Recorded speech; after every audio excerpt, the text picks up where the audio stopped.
انسانی زندگی ہوا میں رکھے ہوئے چراغ کی مانند ہے۔ جس طرح ہوا میں رکھا ہوا چراغ ایک جھونکے کا محتاج ہوتا ہے، انسانی زندگی بھی ایک پل کی محتاج ہوتی ہے۔ زندگی کیا ہے تھرکتا ہوا ننھا سا دیا، ایک ہی جھونکا جسے آ کے بجھا دیتا ہے۔ یا سرے مژگاں غم کا تھرکتا ہوا آنسو، پلک چھپکنا جسے مٹی میں ملا دیتا ہے۔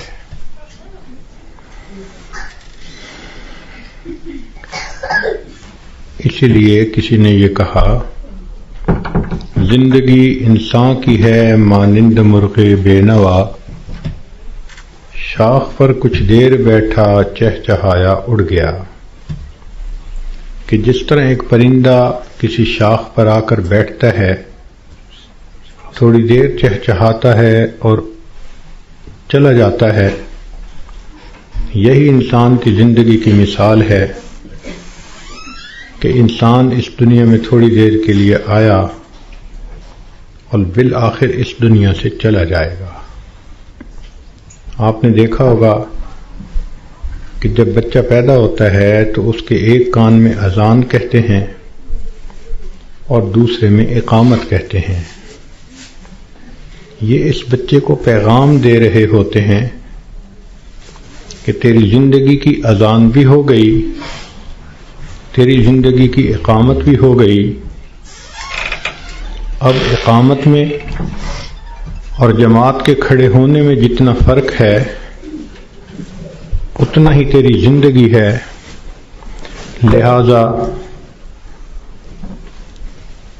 تم اپنی زندگی اس طرح سے گزارو کہ ابھی میری نماز جنازہ قائم ہونے والی ہے۔ اسی لیے یہ حکم ہوا کہ تم دنیا میں ہو تو امتحان گاہ میں ہو۔ یہ دنیا سیرگاہ نہیں، تماشا گاہ نہیں، آرام گاہ نہیں، یہ امتحان گاہ ہے۔ افسوس کہ ہم نے اس کو چراگاہ بنا لیا۔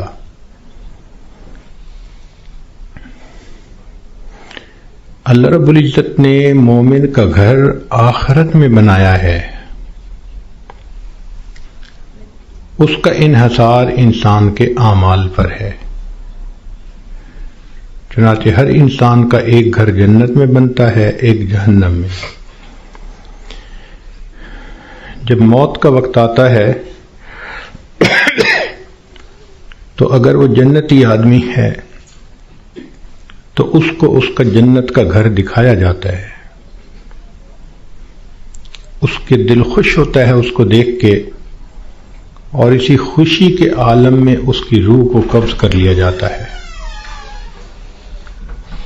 اور برا انسان جب موت کے قریب پہنچتا ہے تو اس کو جہنم میں اس کا گھر دکھایا جاتا ہے، جس کی وجہ سے اس پر ایک خوف طاری ہوتا ہے، اور اسی خوف کی حالت میں اس بندے کی روح کو قبض کر لیا جاتا ہے۔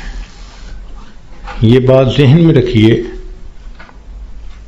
کہ دنیا مٹی گارے سے بنی اور فنا ہونے والی ہے، اور جنت سونے اور چاندی سے بنی اور ہمیشہ باقی رہنے والی ہے۔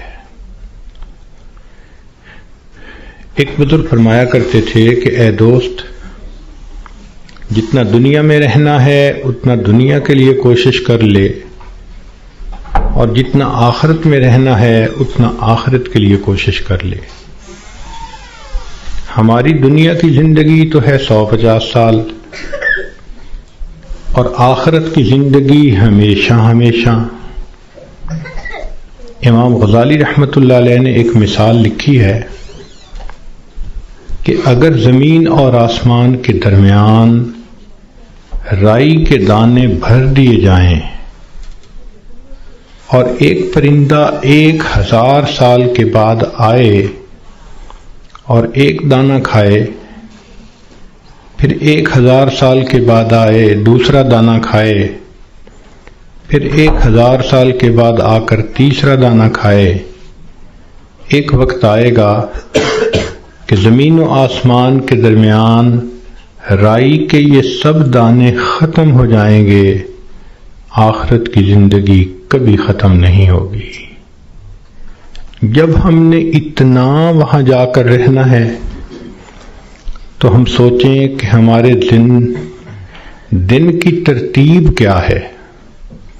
ہم تو اپنے 24 گھنٹے کا اسکیجول ایسے بناتے ہیں کہ جیسے دنیا ہی میں رہنا ہے، اور آخرت کی تیاری کے لیے تو وقت ہی نہیں نکالتے۔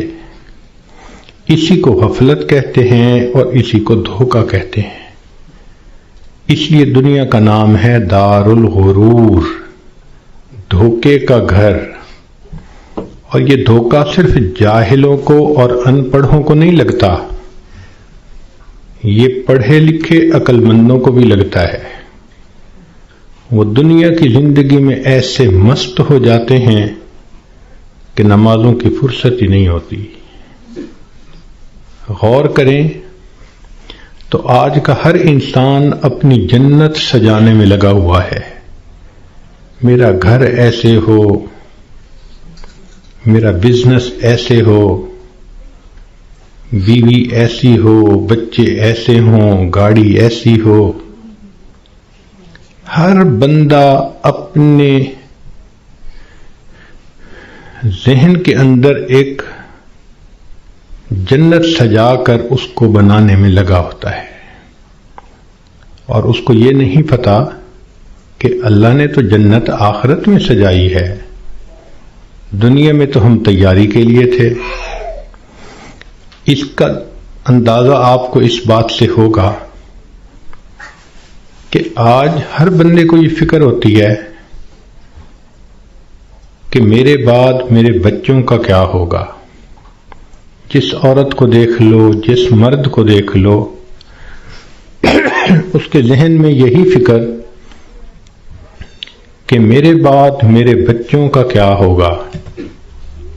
کبھی ہم نے یہ بھی سوچا کہ بچوں کے مرنے کے بعد بچوں کا کیا ہوگا؟ تو ہماری سوچ تو ہے ہی دنیا کی۔ اسی لیے جب مرنے والا دنیا سے جاتا ہے تو اس پہ کوئی نہیں رو رہا ہوتا۔ کہتے ہیں کہ ایک نوجوان نیک آدمی تھا، وفات کے قریب گھر کے سارے لوگ رونے لگے۔ اس نے والد سے کہا کہ ابو کیوں روتے ہیں؟ اس نے کہا میرا جوان بیٹا فوت ہو رہا ہے، اب میرا سہارا کون بنے گا؟ ماں سے پوچھا، اس نے کہا بیٹا میں نے تمہیں پالا بڑا کیا، اب جب میرا وقت آیا کہ تم میری خدمت کرتے، تم جا رہے ہو۔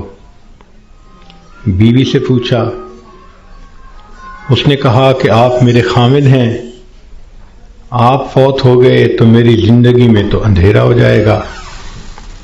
بچوں سے پوچھا، انہوں نے کہا کہ ہمارے سر کا سایہ ہیں اور ہمارا سایہ ختم ہو گیا۔ اس نے کہا کہ اس کا مطلب یہ ہے کہ تم سب کے سب اپنے لیے رو رہے ہو، میرے لیے تو تم میں سے کوئی نہیں رو رہا۔